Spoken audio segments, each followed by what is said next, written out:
Oke.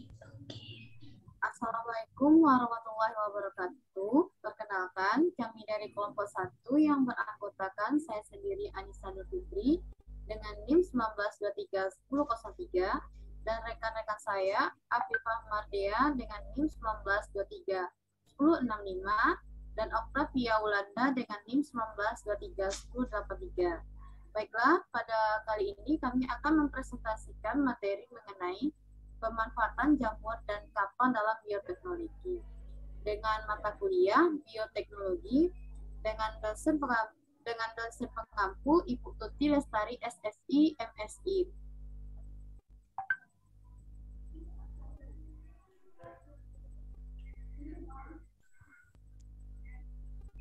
Baiklah, materi yang pertama yang akan disampaikan oleh rekan saya yaitu Octavia Wulanda. Kepada Octavia dipersilahkan.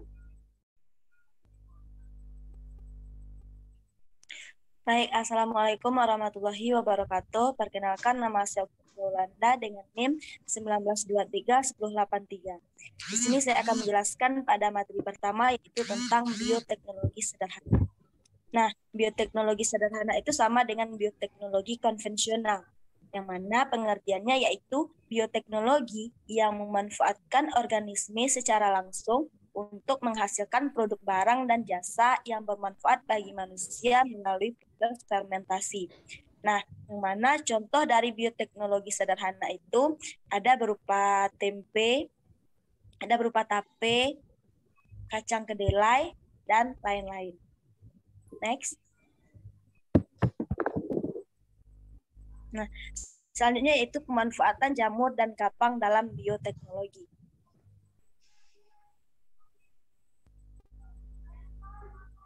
Untuk pemanfaatan jamur dalam bidang bioteknologi, yang pertama yaitu ada tempe. Tempe adalah makanan tradisional khas Indonesia yang sering dikonsumsi masyarakat Indonesia yang diproduksi melalui proses fermentasi. Tempe dibuat dari kedelai dengan bantuan jamur Rhizopus sp atau salah satu jamur Zygomicota. Nah, selanjutnya itu langkah dalam pembuatan tempe. Yang pertama itu adanya kacang kedelai. Yang kedua, kacang kedelai itu dicuci dan direbus dan direndam selama 1 malam. Setelah kacang kedelai direndam, terus kacang kedelai itu dikupas kulitnya, selanjutnya yaitu dicuci lagi. Nah, setelah dicuci, kacang kedelai yang sudah dikupas kulitnya dikukus selama 1 jam. Setelah dikukus, kacang kedelai itu didinginkan. Untuk proses selanjutnya yaitu kacang kedelai yang sudah didinginkan dicampurkan dengan ragi. Nah, selanjutnya kacang kedelai itu dicetak atau dibungkus dan untuk proses selanjutnya yaitu difermentasikan selama 1 malam. Nah, setelah difermentasi, kacang kedelai itu dibuka dan diletakkan di atas rak.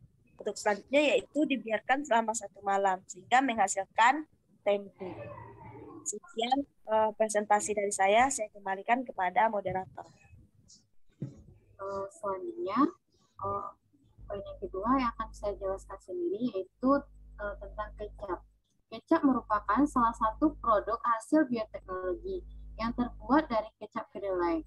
Pada tahap awal, kedelai akan difermentasikan dengan menggunakan jamur Aspergillus wieti. Tahap selanjutnya, kedelai yang sudah difermentasikan akan dikeringkan dan direndam di dalam larutan garam. Pembuatan kecap dilakukan melalui proses perendaman kedelai dengan larutan garam, sehingga pembuatan kecap dinamakan sebagai fermentasi garam. Jamur Aspergillus wieti akan merombak protein menjadi asam amino, komponen rasa, asam, dan aroma khas. Next. Berikut langkah-langkah dalam pembuatan kecap. Yang pertama, kedelai dicuci dan direndam selama 1 malam. Setelah itu direbus, kemudian ditiriskan. Setelah ditiriskan, diberi ragi selama 3-5 hari. Selama 5 hari, kemudian diberi ragi kedua menggunakan larutan garam selama 3-4 minggu. Selanjutnya, dimasak hingga mendidih. Setelah itu disaring, kemudian hasil saringan dimasak hingga mendidih lagi, kemudian disaring, maka jadilah kecap. Next.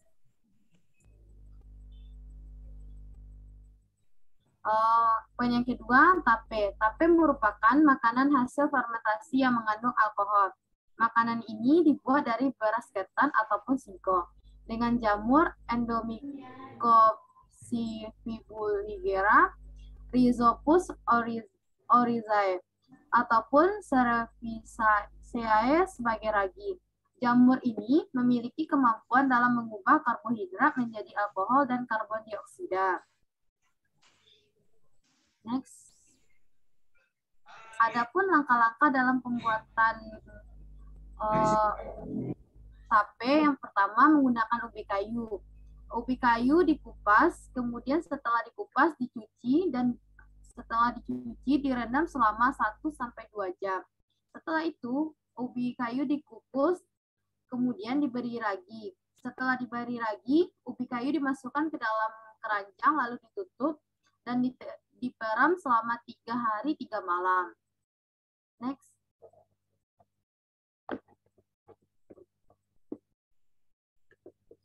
Baiklah, materi yang selanjutnya akan dijelaskan oleh rekan saya, Afifah. Kepada Afifah dipersilakan. Baik, untuk materi selanjutnya akan saya jelaskan, yaitu pemanfaatan jamur dalam bidang bioteknologi. Yang selanjutnya yaitu roti. Pembuatan roti juga memanfaatkan peristiwa fermentasi yang dibantu oleh yeast atau khamir. Yeast merupakan sejenis jamur yang ditambah pada adonan tepung dan akan menimbulkan proses fermentasi.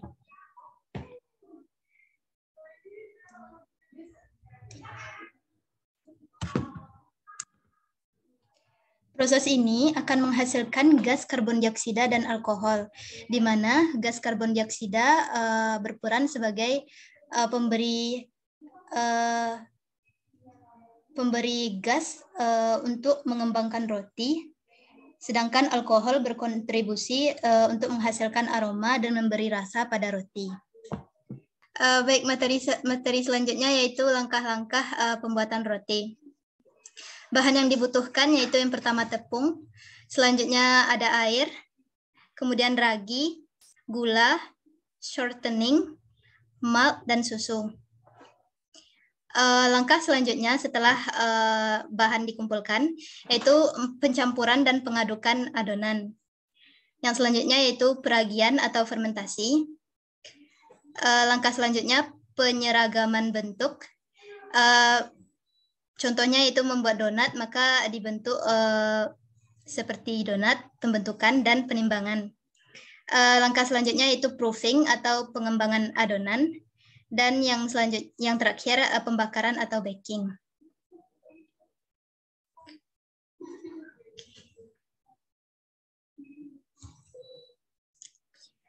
Kita masuk ke materi selanjutnya, yaitu pemanfaatan kapang dalam bioteknologi. Yang pertama ada Rhizopus sp. Rhizopus sp merupakan kapang yang mudah tumbuh dalam tanah, buah dan sayuran serta produk olahan terfermentasi. Rhizopus sp adalah kapang yang penting sebagai penghasil berbagai enzim seperti amilase, protease, dan lipase. Aplikasi umum yang dikembangkan di masyarakat adalah pemanfaatan Rhizopus oligosporus untuk memfermentasi kedelai yang dapat meningkatkan gizi produk dan dapat berguna bagi kesehatan ternak. Yang selanjutnya yaitu Aspergillus niger. Aspergillus niger merupakan mikroorganisme yang dapat tumbuh dan banyak digunakan secara komersial dalam produk asam sitrat, asam glukonat, dan beberapa enzim seperti pektinase dan amilase.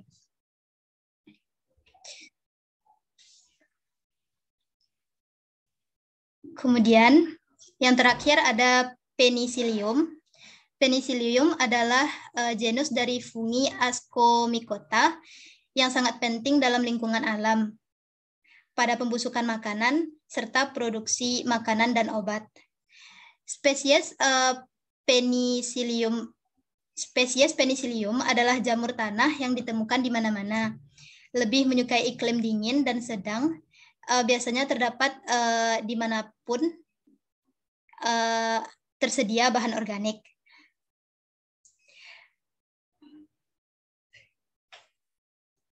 Beberapa spesies dari genus Penicillium ini memainkan peran sentral dalam produksi keju dan berbagai produk daging. Untuk lebih spesifik, kapang Penicillium ditemukan di keju biru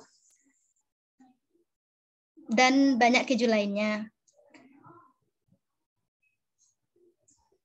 Baik, sekian presentasi dari saya. Saya kembalikan kepada moderator.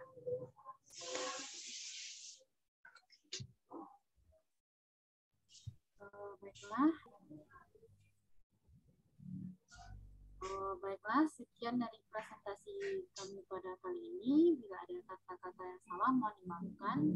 Kami sudahi. Wassalamualaikum warahmatullahi wabarakatuh.